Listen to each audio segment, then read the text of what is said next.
میرا نام ڈاکٹر محمد حارث خان برکی ہے۔ اللہ کے فضل سے لاکھوں لوگوں کا سیکیٹرک اور سیکٹرل کوچ ہوں۔ پچھلی ویڈیو میں ہم نے دیکھا کہ کیا کیا وجوہات بنی اور کن لوگوں میں جو ہے وہ زیادہ پایا جاتا ہے فیٹی لیور۔ لیکن ایک پوائنٹ جو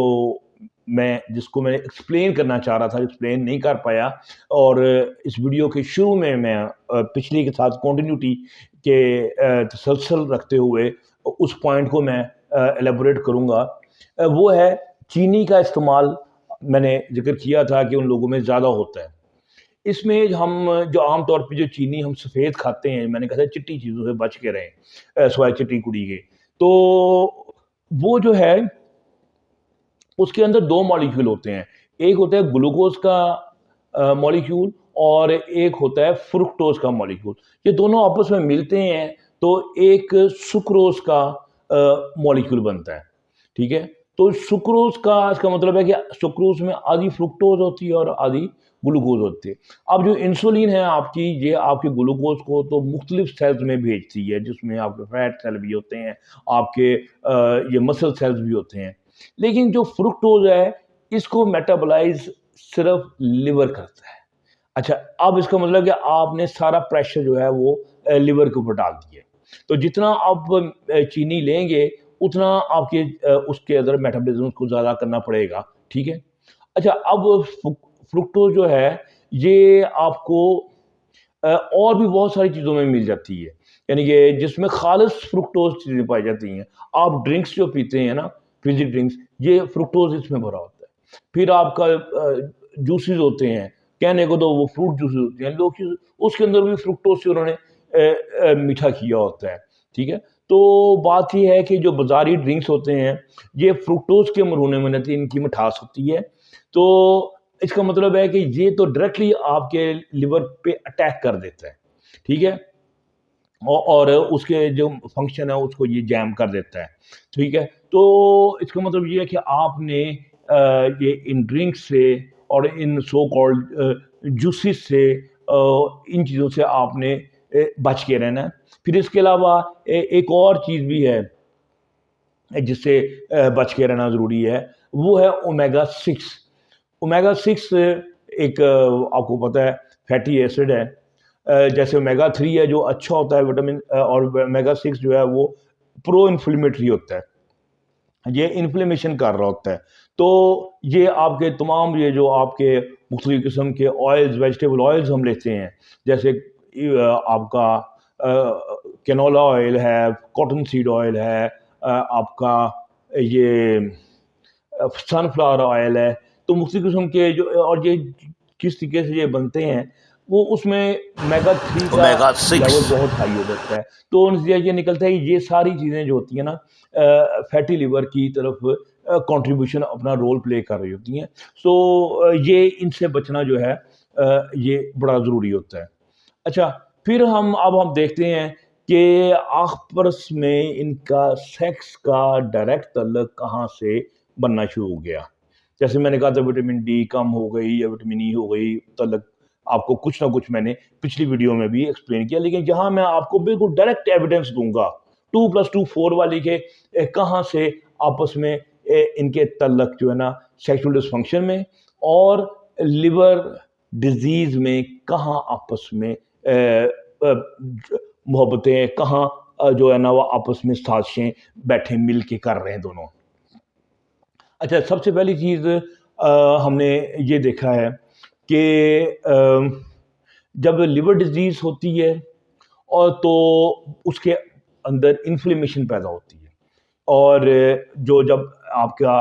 فیٹ اندر جاتی ہے آپ کے لیور کے سیلز میں تو وہ وہاں انجری کرتی ہے۔ جب وہ انجری کرتی ہے تو وہاں پر انفلیمیشن پیدا ہوتی ہے، وہاں پر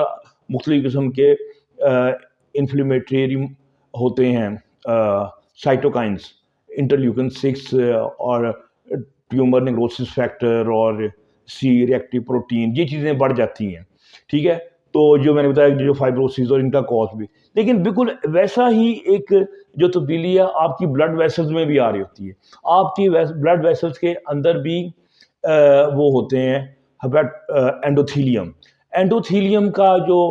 فنکشن ہے وہ خراب ہونا شروع ہو جاتا ہے، اور وہ اب اینڈوتھیلیم جو ہے وہ آپ کی جو بلڈ ویسلز ہیں، جب ادھر سے آپ کی لیور میں خرابی پیدا ہو رہی ہے اس کی اینڈوتھیلیم میں، اور ادھر سے آپ کی ویسلز کی اینڈوتھیلیم میں خرابی پیدا ہو رہی ہے، دونوں پیرلل چل رہی ہیں۔ لیکن جب جو ویسلز کی اینڈوتھیلیم جو خراب ہو رہی ہے تو کیا ہو رہا ہے کہ بلڈ ویسل جو ہیں وہ پھیل نہیں سکتی، ان میں ڈائلیٹیشن کی پاور جو ہے نا کم ہو گئی ہے، کھول نہیں پاتی ہے، ٹھیک ہے، سخت ہو جاتی ہیں، ہارڈ ہو جاتی ہیں، پھر ان کی جو والز ہوتی ہیں وہ موٹی ہو جاتی ہیں، پھر اس کے اندر نا وہ بن جاتے ہیں اسپیڈ بریکر سے، جسے ایتھریوسکلروسس کہتے ہیں۔ یہ خاصا کمپلیکس پروسیس ہے، اس میں کولیسٹرول اندر جاتا ہے، وال کے اندر آکسیڈائز ہوتا ہے، پھر اس طرح وہ ہوتے ہیں سموتھ مسلز وہ بڑھ جاتے ہیں، سب کچھ ہوتا ہے، تو وہ بڑھ جاتے ہیں، اور پھر اس کے بعد نائٹرک آکسائڈ کی پروڈکشن کم ہو جاتی ہے، پھر نائٹرک آکسائڈ کی پروڈکشن کم ہو جاتی ہے، اور ایک ہوتے ہیں ویزو کنسٹرکٹرز، یعنی ایک تو ویزو ڈائلیٹر کھولتے ہیں، ایک ہوتے ہیں ویزو کنسٹرکٹرز، وہ اینڈوتھیلین وغیرہ ان کے نام ہوتے ہیں، اس قسم کے نام ہوتے ہیں، وہ جو ہیں وہ زیادہ پیدا ہو، نتیجہ یہ نکل رہا ہے کہ ویسل جو ہیں وہ کنسٹرکٹ کر جاتی ہیں، بند ہونی شروع ہو جاتی ہیں، اس کا نتیجہ کیا نکلتا ہے کہ بلڈ پریشر بڑھ جاتا ہے، ٹھیک ہے، بلڈ پریشر بڑھ جاتا ہے، پھر اس کے بعد بلڈ کا فلو جو ہے وہ خراب ہو گیا، جب وہ بمپس بن گئے ہیں، جب وہاں پر اسپیڈ بریکرز آ گئے تو گاڑی کی دوڑنے کی اسپیڈ تو پھر خراب ہو ہی جانی ہے نا۔ تو آپ کا جو نفس ہے یہ اصل میں ہے کیا؟ یہ بھی تو ماڈیفائڈ قسم کی ویسلز ہی ہیں نا، جو اندر جا کے سائنوسائڈز بن جاتی ہیں، اور اس کے اندر بھی اینڈوتھیلیم ہوتی ہے۔ جب سارا یہ سسٹم خراب ہو جاتا ہے، نائٹرک آکسائڈ کم ہو جاتی ہے، اور دوسرے ویزو کنسٹرکٹر بڑھ جاتے ہیں، تو وہ پھر ویسلز جو ہیں جب نہیں کھلتی، اور اندر جا کے جو اندر اینڈوتھیلیم جو کارپس کورنوزوم جو نفس کے اندر جو سپونج ہے وہ نہیں کھلتا، تو نفس جو ہے وہ ڈھیلے کا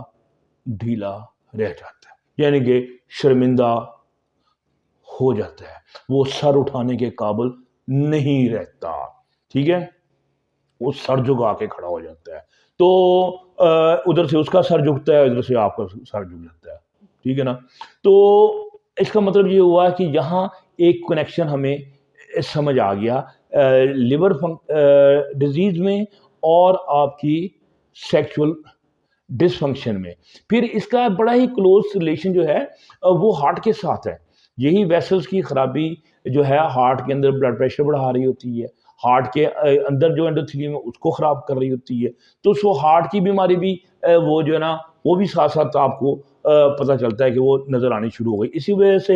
یہ کہا جاتا ہے کہ جب آپ کو سیکچول ڈسفنکشن ہو جاتا ہے، یعنی کہ جب آپ کا نمردگی ہو جاتی ہے، تو 2 یا 3 سال کے بعد آپ کو ہارٹ کا مسئلہ بھی ہو جاتا ہے۔ تو پھر ہمیں دیکھا ہے کہ کس طریقے سے یہ تینوں چیزیں اکٹھی ہو گئیں، یعنی کہ ہارٹ کی ڈیزیز اور لیور کی ڈیزیز اور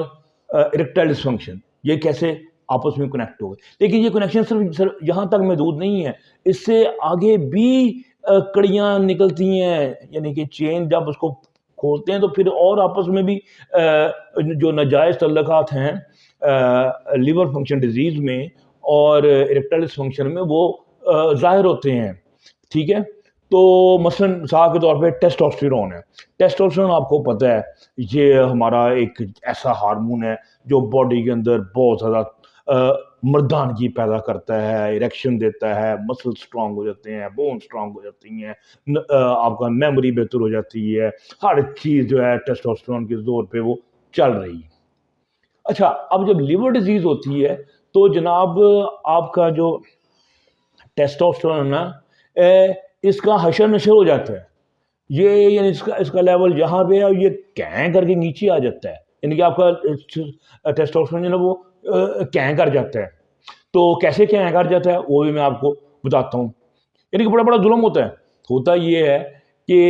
ایک چیز ہوتی ہے سیکس ہارمون بائنڈنگ گلوبلنز، اس کے ساتھ ٹیسٹوسٹیرون سرا پھرا ہوا بیٹھ کے سیر کر رہا ہوتا ہے، ٹھیک ہے،